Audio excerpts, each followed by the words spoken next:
కష్టంతో కాకుండా ఇష్టపడి పని చేసుకునే ప్రతి ఒక్కరికి నా నమస్కారం. మనం ఇష్టంగా చేసుకుంటే ఏ పని కష్టంగా ఉండదన్నమాట. ఇక ఏదన్నా మనకి హెల్త్ బాగాలేనప్పుడు ఏదన్నా కొంచెం చేయండి అంటే అప్పుడు ఎవరి పనులు వాళ్ళే చేసుకోవాలి అన్న డైలాగులు వస్తాయి. మరి వాళ్ళు ఏమన్నా ఇరగపడి పనులు చేస్తారా అంటే వాళ్ళు చెయ్యరనమాట. చేయకపోయినా ఒక పొగరు, ఒక పెత్తనం కొద్ది అనాల్సిన మాటలు వస్తే చూసావా, అట్లాంటి మాటలు అనమాట వాళ్ళు అనేది. ఇక వాళ్ళందరిది పక్కన పెట్టేస్తే ఈ వీడియోలోకి వస్తే, ఇది బుధవారం రోజు నైట్. మోస్ట్లీ నేను డిన్నర్ వీడియోస్ ఏం పెట్టను. ఎందుకు అంటే ఈ వంటగదిలో కొంచెం చీకటిగా ఉంటుంది, అందులో లైట్ కొంచెం బ్లింక్ అవుతూ ఉంటుంది, అందుకని చెప్పేసి మోస్ట్లీ షూట్ చేయట్లేదు. ఇంక ఇవాళ మా పాప ఆఫ్టర్నూన్ లంచ్ చేయలేదండి, అందుకని చెప్పేసి నేను దీనికోసమే పెసరపప్పు క్యారెట్ వేసేసి దీనికోసమే చేస్తున్నాను. ఇంక అందుకనే మీకు వీడియో చూపిద్దామని చూపిస్తున్నాను. చిన్నపిల్లలు ఉన్న ఇంట్లో అయితే ఈజీగా ఇట్లా పెట్టేయచ్చు. నైట్ టైం అయితే కొంచెం వాటర్ ఎక్కువగానే పోస్తాను, ఎందుకంటే అరుగుదల అది తక్కువగా ఉంటుంది కదా నైట్ టైంలో. ఎందుకంటే తినేసి పడుకుంటారు కదా, మార్నింగ్ అనుకోండి తినేసి కొంచెం అటు ఇటు తిరుగుతూ ఆడుతూ ఉంటారు, అరుగుదల ఎక్కువగా ఉంటుంది, డైజెషన్ బాగా అవుతుందని. ఇక నైట్ అయితే నేను పలుకగా కదండి, కొంచెం మెత్తగానే పెడతానమాట. ఇక దీనికోసం ఏంటంటే పెసరపప్పు 1.5 స్పూన్ తీసుకొని, బియ్యం 2 స్పూన్లు తీసుకొని, కొంచెం నెయ్యి వేసేసి జీలకర్ర, వెల్లుల్లి, కరివేపాకు ఇవి ఫ్రై చేసుకొని, పసుపు వేసుకొని, మనం నానపెట్టుకుని పెసరపప్పు బియ్యం వేసేసి, క్యారెట్ వేసేసి జస్ట్ షాలో ఫ్రై లాగా చేసామనుకోండి, కొంచెం పచ్చిదనం పోతుంది. ఆ తర్వాత వాటర్ వేసేసి 3 విజిల్స్ వచ్చే వరకు పెట్టామనుకోండి, చక్కగా కుక్ అయిపోతుంది అనమాట. ఇక దాంట్లో కొంచెం నెయ్యి వేసామనుకో, ఇక పిల్లలు చాలా ఇష్టంగా తింటారు. మా అమ్మాయి ఇష్టంగా తింటుందండి ఇదైతే. ఇక దానికి ఆఫ్టర్నూన్ చేసిన కూరలు అయితే ఏదన్నా నచ్చలేదనుకోండి, ఇంక ఇట్లాగనే చేస్తాను అనమాట. కొంచెం తింటుంది, ఎందుకంటే ఆఫ్టర్నూన్ తినదు కదా, అందుకని ఈవినింగ్ కొంచెం తింటుంది అనమాట. ఇది వచ్చేసి నెక్స్ట్ డే మార్నింగ్ అండి. నెక్స్ట్ డే మార్నింగ్ టైము 8:30 అయిపోయింది. ఇక 8:30 అయిపోయేటప్పటికి నా పనులు ఆల్మోస్ట్ మార్నింగ్ ఇల్లు ఊడవటం తుడవటం మొత్తం అయిపోయిందనమాట. ఈరోజు ఇంకా ఇట్లా ఈ ముగ్గు కూడా పెట్టేశాను, గురువారం రోజు కదా. ఇక డోర్ వేసేస్తున్నానండి, ఎందుకంటే మా అమ్మాయి అటు ఇటు తిరుగుతుంది, ముగ్గులు పాడు చేస్తుందని. ఇంక ఇది వచ్చేసి మాకు నార్త్ సైడ్ ఉండే డోర్ అన్నమాట. ఇక ఇది ఈస్ట్ సైడ్ ఉండేది. మాకు 3 గుమ్మాలు కదా, ఇక అక్కడ మొత్తం తుడుచుకొని ముగ్గులు అయితే పెట్టేసుకుంటాను. ఇక్కడ నేను జొన్న అట్టు, మీరు జొన్న దోశగా జొన్న పిండి ప్రిపేర్ చేసుకుంటారు కదా, 1 కప్పు మినపగుళ్ళకి 3 కప్పులు జొన్న పిండి తీసుకొని ఈ ఇడ్లీ పిండి జొన్న పిండి అయితే రెడీ చేసుకున్నాను. దీంట్లో కొంచెం క్యారెట్, ఉల్లిపాయలు, పచ్చిమిర్చి, కొత్తిమీర, అల్లం ముక్కలు వేసుకొని చక్కగా కొంచెం వాటర్ పోసుకొని, మనం అట్టు ఎలా పోసుకుంటామో, అంటే దోశ అంటే పెనం మీద వేయనండి, ఇది చక్కగా బాండీ ఉంటుంది కదా దాంట్లో వేస్తాను అనమాట. కొంచెం 1 గంట పోస్తే మనకు మందంగా ఉంటుంది. 1 దోశ తింటే చాలు, కడుపు ఫుల్ అయిపోయినంత ఫీలింగ్ వస్తుంది, బాగుంటుంది. ఎక్కువ దోసపిండి వేయనండి నేను మా ఇంట్లో, ఇట్లాంటి పిండిలే చేస్తానన్నమాట.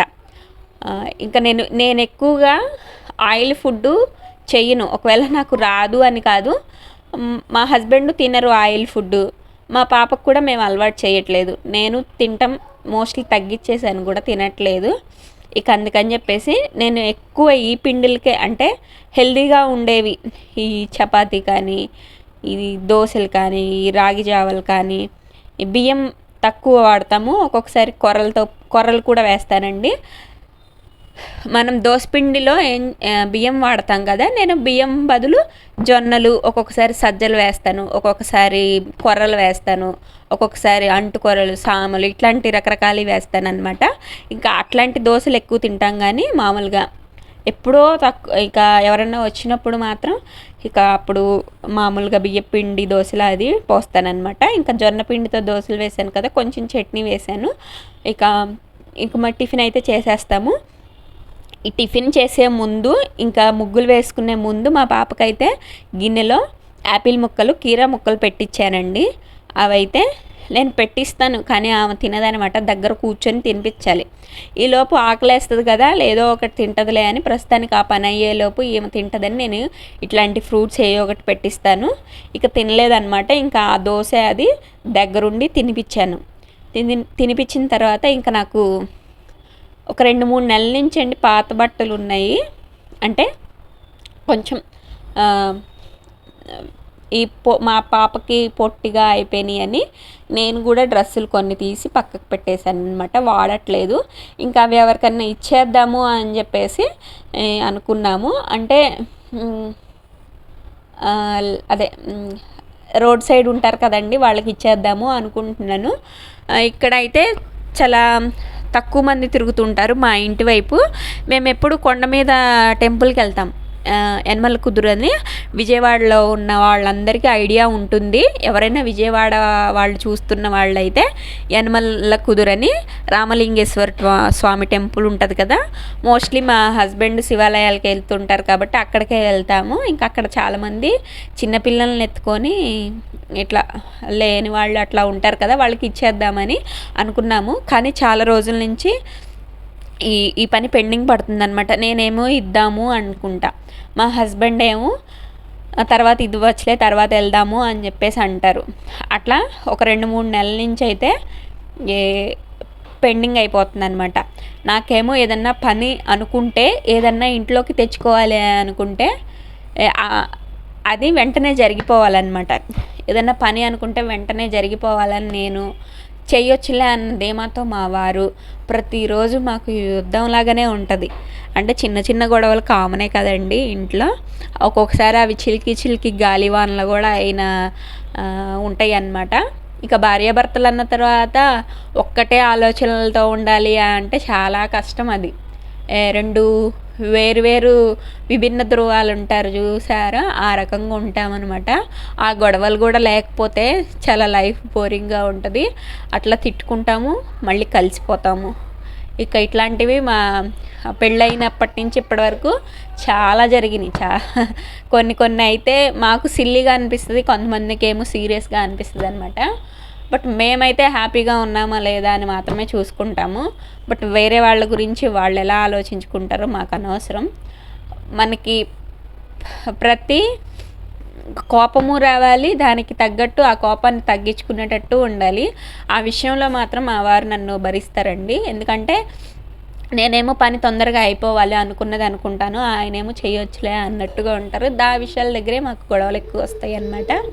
ఇక ఏదన్నా వస్తువు అనుకోండి, మనకి ఓకే ఫైనాన్షియల్గా ఇప్పుడు సపోర్ట్ లేదు అన్నప్పుడు ఓకే ఉండి ఆ వస్తువు ఇప్పుడు అవసరం అనుకుంటాను నేను. మా హస్బెండ్ ఏమో అది కాదు, అనవసరమైందే నాకు కావాలి అంటారనమాట. అది ఈ విషయాల దగ్గర ఎవరి ఇంట్లో అయినా ఈ ప్రాబ్లం అనేది చాలా వస్తూనే ఉంటాయి. ప్రతి ఇళ్లల్లో ఉండే రామాయణమే ఇదంతా.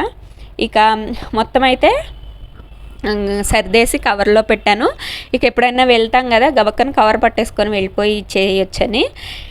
ఇక ఫ్రెష్ అయిపోయిన తర్వాత బిర్యానీ చేస్తున్నానండి ఈరోజు. ఇంకా బయటికి వెళ్ళే పని ఉంది. బయటికి వెళ్ళే పని ఉంటే నాకు తొందరగా మళ్ళీ అన్నం చేయాలి, కూరగాయలు కట్ చేసుకోవాలి, కూరలు చేయాలి. ఇవన్నీ కాకుండా బిర్యానీ చేస్తే పెరుగుతో తినేస్తాం కదా, అందులో కొత్తిమీర పచ్చడి ఉంది, ఇంకా దాంతో తినేస్తాము. ఇక మా పాప నేను ఎండలో బయలుదేరాము.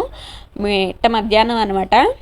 ఇక చెట్లు దొరికితే చాలు అమ్మయ్య నీడ ఉంది అనుకుంటా నడుస్తున్నాను అనమాట. అందులో మా పాప బయటికి వెళ్తే నడవదు, ఎత్తుకొని నడవాలి. నాకేమో కాళ్ళు నొప్పులు వస్తాయి, రొప్పి వస్తుంది. ఇక అట్లాగే వెళ్తూ ఉన్నాము.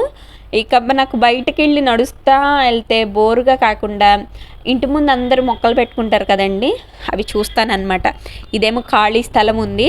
సిటీస్లో ఖాళీ స్థలం చూస్తే ఎందుకబ్బా చాలా డబ్బులు వస్తాయి కదా, ఎందుకు వీళ్ళు ఖాళీగా ఇట్లా వదిలేసుకున్నారు అనిపిస్తుంది.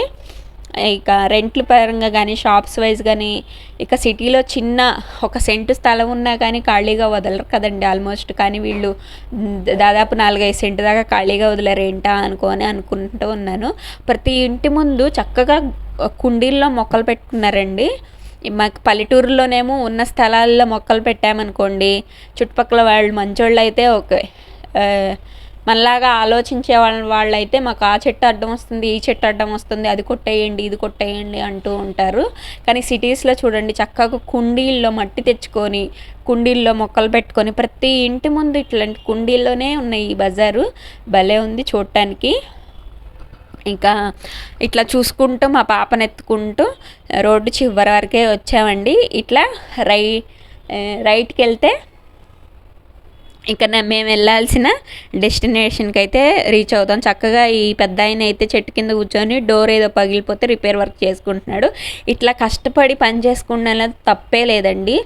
ఏదో టైం పాస్ల కొద్దీ కూర్చొని చేసామా, అది చూసుకున్నామా, ఇది చూసుకున్నామా, లేదంటే వాళ్ళ ఇంటి ముందు కూర్చొని వాళ్ళు ఏం చేస్తున్నారో చూసుకుంటున్నామా అనేవాళ్ళు వేస్ట్. అసలు బతకడం కూడా వేస్ట్ అండి. అట్లాంటి వాళ్ళని చూస్తే ఎందుకు బతుకుతారో కూడా అర్థం కానట్టుగా బతుకుతారు అనిపిస్తుంది. ఏదో చిన్న పనో పెద్ద పనో ఏదో వాళ్ళ కష్టార్జితంతో వాళ్ళు చేస్తే ఏదైనా బాగుంటుంది. కానీ ఏం పని పాట లేకుండా ఖాళీగా కూర్చొని నీతులు చెప్పేవాళ్ళు, ఇక వాళ్ళ గురించి మాట్లాడుకోవడం కూడా అసలు అనవసరం. వాళ్ళు భూమి మీద ఉండటమే అనవసరం అనిపిస్తుంది. ఇక మేమైతే ఎగ్స్ తీసుకోవడానికి వచ్చామండి. అంటే మా పాపకి 2 years కాబట్టి 4 years లోపు పిల్లలందరికీ ఇస్తారు కదా, ఇంకట్లా ఎగ్స్ తీసుకోవడానికి వచ్చాము. పక్కనే ఈ పిల్లలు అంగన్వాడీ పక్కనే డ్రైనేజ్ ఉంటుంది. ఇక నాకు అక్కడ స్మెల్ పడదండి. ఇక గబగబా సంతకం పెట్టేసి ఆ గుడ్లు అయితే తీసుకొని వచ్చేస్తాను. ఇంకా పిల్లలందరూ ఉండేసరికి మా పాప చూడండి ఎంత ఇంట్రెస్ట్గా చూస్తుందో. పాప ఇంట్లో ఒక్కటే బిక్కు ఉంటుంది కదా, పిల్లలందరూ ఆడుకునేసరికి అది కూడా ఆడుకోవాలని చూస్తుంది. కానీ ఇక నేనే తీసుకొచ్చేస్తాను. ఈసారి అయితే 2 పాల ప్యాకెట్లు ఇచ్చారు మాకు. ఇక 12 eggs ఇచ్చారనమాట. ఇక ఈ పాల ప్యాకెట్ అయితే మా ఇంట్లో మా వారు తాగరు, నేను తాగను, మా పాప తాగదు. ఇంకా ఇరుగు పొరుగు వాళ్ళకైతే ఇస్తానండి. ఈ బాలామృతం పిండి ప్యాకెట్లు కూడా ఖాళీగా వాళ్ళకి ఎందుకు వదిలేయటము అని చెప్పేసి తీసుకొచ్చినా మేమేం వాడము. ఇక ఈ బాలామృతం పిండితో కేక్స్, దోశలు పోసుకుంటారు. ఒకసారి పోసాను, మా అమ్మాయి తినలేదు. ఇంకా ఇంటి పక్కన వాళ్ళకే ఇచ్చేస్తున్నాను. ఎగ్స్ అయితే తింటుందండి. ఇంకా ఫ్రూట్స్ అయితే తీసుకొచ్చాను. వీడియో నచ్చితే ప్లీజ్ సబ్స్క్రైబ్.